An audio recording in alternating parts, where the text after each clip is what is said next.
Hello everyone, and welcome to Valinko's channel. In today's video, I will guide you through the resolutions for when notifications are not working on Windows 11. And now, let's get started.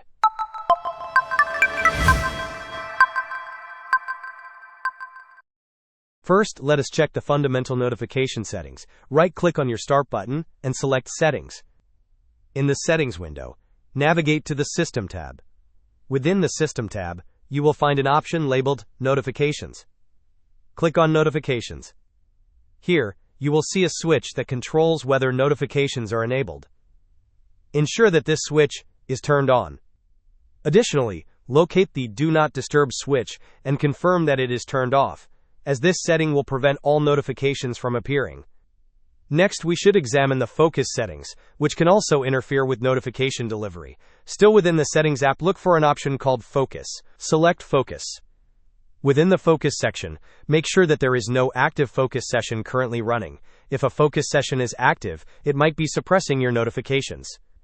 These are the primary settings to check when you are experiencing issues with Windows 11 notifications not working. Hope this was helpful.